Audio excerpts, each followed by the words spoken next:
Então vamos direto à redação, mas direto à redação especial Brasil 3, Chile 0.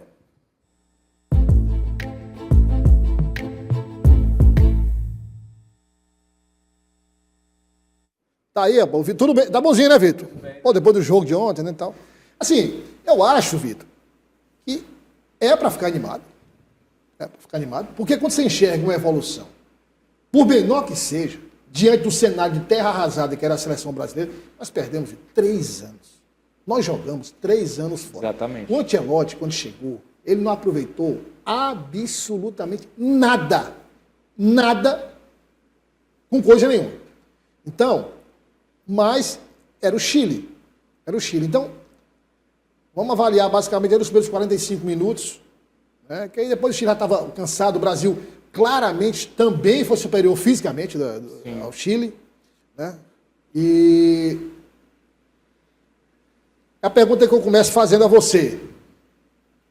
Temos um caminho?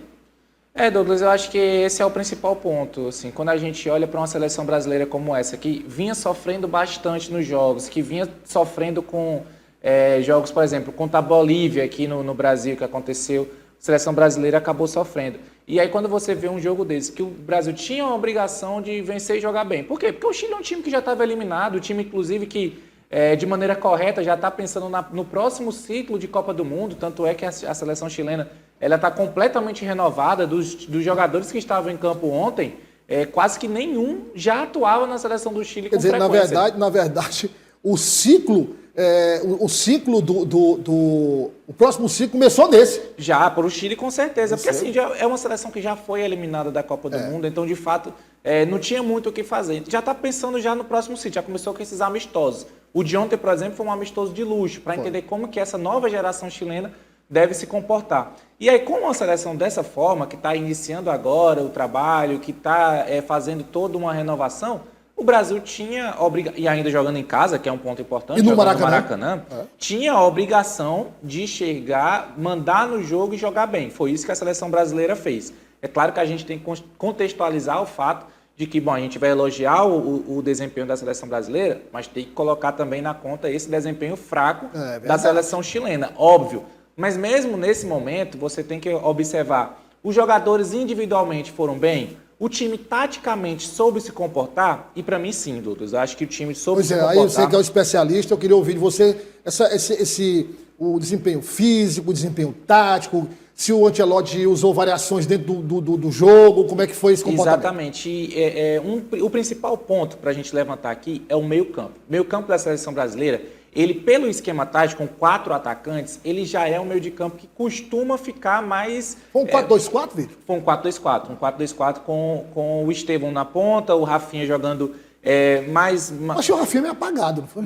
Dos 4 atacantes, ele foi o mais apagado de todos, exatamente. O Rafinha é craque. E ele também é o que está jogando mais fora de posição. A gente tem que colocar esse ponto. Mas o meio de campo da seleção, ele normalmente ele fica mais vulnerável, porque são apenas 2 jogadores, e os 4 com 4 atacantes, e os 4 defensores, sendo que desses 4 defensores, 2 são laterais que também têm essa obrigação de prestarem um apoio ofensivo. Só que nesse jogo contra o Chile, mesmo com 2 jogadores apenas no meio de campo e sendo uma formação mais vulnerável, foram os 2 melhores jogadores em campo, ao meu ver. Casemiro teve uma partida muito boa defensivamente. O Casemiro assim... E foi uma constância que é um negócio... absolutamente loucura ele não ter permanecido na seleção sendo convocado, né, pelos outros treinadores. É incrível. E tá comprovando a cada jogo que ele sim merece, essa vaga é dele, ponto final. Sou fãzaço do Casemiro. E o outro jogador, o Bruno Guimarães, que a gente costumeiramente critica por não desempenhar na seleção mesmo futebol que a gente vê ele desempenhando lá no campeonato inglês, pelo Newcastle. Ontem não. Ontem ele foi dono do meio de campo e saiu, inclusive, coroado com um gol. Agora, o Vitor tá falando dessa variação tática, mas, por exemplo, numa Copa do Mundo, ou no amistoso, com o time europeu, França, Alemanha, Inglaterra, até a Argentina, essa formação é impossível do Ancelotti usar. 4-2-4. Exatamente, aí é que tá. Pelo treinador camaleão que é o Ancelotti, ele montou o Brasil para testar, mas com esse esquema que era o Chile. Então é o tipo de treinador que vai montar um esquema para cada jogo. Para cada jogo. Que é o correto, né, Douglas? Assim, Ele pode, inclusive, renovando o ciclo, com 4 anos, estabelecer até um padrão, porque teve tempo. Mas agora... Exatamente, até porque uma Copa do Mundo, apesar que essa próxima Copa do Mundo vai ter muito mais seleções, mas a Copa do Mundo ela é decidida em 7 jogos. 7 jogos. Dentro desses 7 jogos, você tem uma fase de liga no início, 3. ou seja, 3 ali na fase de grupos, e depois você já vai para mata-mata. Mata-mata não, que é só mata, que é só um jogo, é jogo único. Não tem mata-mata, é só mata, é verdade. Mata. Então, assim, você é obrigado a montar times para cada jogo, para cada seleção, pensando em cada adversário. E essa escalação que foi feita contra o Chile, ela é uma escalação pronta para esse jogo. E aí agora a gente tem um outro jogo, que vai ser um jogo contra uma seleção fácil. Mas que tem uma esperança ainda, né, uma Vitor? dificuldade muito grande, Altura, porque você joga na altitude. Então Aliás, é mais alto que La Paz. Isso, a seleção boliviana... A gente sempre reclama que a seleção boliviana joga em La Paz, que é uma cidade que fica a mais de 3.000 metros de altitude. Só que a seleção boliviana, até há um certo tempo, ainda tinha alguns jogadores ali que poderia fazer frente. Tinha Marcelo Moreno, por exemplo, um brasileiro naturalizado. A seleção boliviana ela perdeu esses jogadores e pensou, vamos melhorar o nosso jogo então. Vamos jogar em El Alto, que o nome já diz, né? El Alto, o alto, ou seja... É do céu. É no céu. O avião, para chegar lá, ele não pousa, ele estaciona, né? Já vem na altitude certinho. Mas só... Vitor, mas joga 4.100 metros. Eu não conheço bem, mas não tem nenhum, assim, boliviano de destaque na seleção? Não tem. O boliviano de maior destaque é um jogador que, inclusive, jogava no Santos, que é um garoto que no Santos não se destacava, mas é o principal jogador da seleção boliviana. Não tem um grande jogador. Agora, a questão também, muito de... Aí eu uso esse exemplo, você está falando que é o time dele, o Real Madrid e tal, não. Eu sempre acompanho, mas não só no Real Madrid, Liverpool, Bayern de Munique, eu já vi. Esses times são top do mundo, eles usam aquele equipamento porque você nunca viu o Real Madrid jogar na altitude, nunca viu o Bayern jogar na altitude. Tem uma diferença de altitude, é pouco. Exato. Alemanha, Inglaterra... Exato. Alguns países são um pouco mais altos. Mais alto, mas não é nada demais. Mas mesmo assim, eles treinam com uma máscara, você coloca a máscara aqui, e tem uma espécie de mochila atrás. Eles calibram para simular o ar de uma altitude de 2.000, 3.000, 4.000 metros. Isso. Então, por exemplo, vamos supor que o time, o Bayern, Real, o Liverpool, fosse jogar nessa cidade. Eles iam calibrar lá para 4.000. É isso. Quer dizer, mas a seleção não tem. Quer dizer, é aquela história da estrutura. E olha que já deveria ter, porque é relativamente comum o Brasil jogar na altitude. Exatamente. Todos os times brasileiros estão acostumados a jogar na altitude. A seleção brasileira também vai pelo menos a 2 ou 3 jogos em altitude, porque além da altitude de La Paz, que agora nem La Paz, agora é em El Alto, mas tem também a altitude de Quito, por exemplo, que também é outro problema. É outro problema. Então, assim, a seleção brasileira, de fato, já deveria estar preparada. Logisticamente, a seleção já é preparada. Você já sabe, por exemplo, que não adianta você chegar na cidade com 3, 4 dias de antecedência para pensar, deixa eu chegar antes para se aclimatar. Não dá certo. Porque o corpo, nesse tempo, o corpo vai sofrer mais. Até que ele se acostume, se acostume de verdade, vai levar, 30, 40 dias. Ou seja, não existe esse tempo. Então, o que a seleção brasileira faz... Uma coisa tem que ser feita também é muita água, beber muita água, que ajuda a... O que a seleção brasileira faz... ajuda a diminuir, eu acho que não dá para se acostumar com a situação dessa. Mas aí o que a seleção faz é chegar no local do jogo, na hora do jogo. Você vai para uma cidade de uma altitude menor, uma cidade que fica, por exemplo... Para não pesar tanto. Isso, a 1.000, 2.000 metros, por exemplo, não é algo tão forte assim. E aí, na hora do jogo, faltando 2 horas, você vai. Porque aí você aproveita mais o fôlego. Você ainda guarda um pouco do fôlego, né? Do ar. Agora, obviamente, que nesse jogo vai ter muita substituição. A minha expectativa é justamente essa, e era isso que eu queria falar sobre essa adaptação. Eu acho que para essa partida de agora, por exemplo, não vai ter o Casemiro, que inclusive escapou de uma expulsão ontem que era quase certa aquela expulsão. O jogo estava só 1-0. Enfim, escapou dessa expulsão, mas levou o cartão amarelo, está suspenso. Fora os outros jogadores que precisam dessa oportunidade. A gente só tem agora, Douglas, uma convocação até a próxima Copa do Mundo. Depois dessa, só vai ter uma convocação e depois já é a convocação da Copa. Mas a outra convocação é data FIFA, é amistoso. Exatamente. Quer dizer, convocação para a eliminatória, essa é a última. Acabou. Não existe mais jogo oficial até a Copa do Mundo. Esse vai ser o último. Imagino que o Ancelotti vai privilegiar seleções europeias. Na verdade, não. O jogo vai ser na Europa, mas com seleções... aliás, perdão, o jogo vai ser contra seleções asiáticas. Vai ser contra Japão... Não, estou trocando. O jogo vai ser na Ásia, no Japão e na Coreia, mas contra seleções africanas. Pelo menos isso é o que está na programação da seleção brasileira por enquanto. Eu não entendo isso, não. Aí depois tem mais um amistoso, e aí o próximo amistoso, possivelmente, vai ser contra as seleções europeias. E existe ainda uma expectativa de que possa ser no Brasil. É algo que está bem distante, precisa ainda de muita comercialmente, conversas aí. Mas pode ser que a gente tenha pelo menos um amistoso contra as seleções europeias atuando no Brasil. Ô Vitor, coloca a hora certa aí, Fabrício. São 13 horas e 49 minutos. Vitor, olhando o desempenho físico dos jogadores brasileiros, a entrega que o Ancelotti tem cobrado, quer dizer, os jogadores marcando sob pressão, quer dizer, quantas bolas foram recuperadas ali no campo de ataque. Praticamente todos os gols saíram disso. Todos os gols, vai e volta, todo mundo, Rafinha, entendeu? O Estevão, todo mundo marcando. O Neymar não tem vaga, né? Inclusive, tive essa discussão ontem com alguns amigos que queriam uma convocação do Neymar para esses jogos. Não tem como essa intensidade. Por quê? Porque, assim, pelo menos para o Ancelotti ver de perto, no dia a dia, como é que está o Neymar. Porque, às vezes, também a gente pode estar tendo uma visão do Neymar muito manchada pelo que é o Santos de hoje. Que é um time Mas assim, eu digo, se você analisar o desempenho dele individualmente, porque em tese ele está sobrando. Exatamente. É isso que a gente espera. Já que você está jogando num time mais fraco, você deveria estar sobrando. É bem verdade que ele é, por exemplo, o líder do Santos em assistências, em passes para gols, em pré-passes para gols, ou seja, grandes chances criadas, é verdade, mas o Neymar também é um jogador que é um dos principais perdedores de posse de bola do Campeonato Brasileiro. Aí vem a história do que o Ancelotti disse que é o jogador que trabalha para o coletivo. Perde por quê? Porque ele segura demais a bola. Exatamente. E fisicamente está baixo também, o que também atrapalha muito. Você quer comparar ali, Vitor? Vamos imaginar aí, falou do Neymar, Luizinho acendeu É desse jeito. Você quer comparar, vamos lá.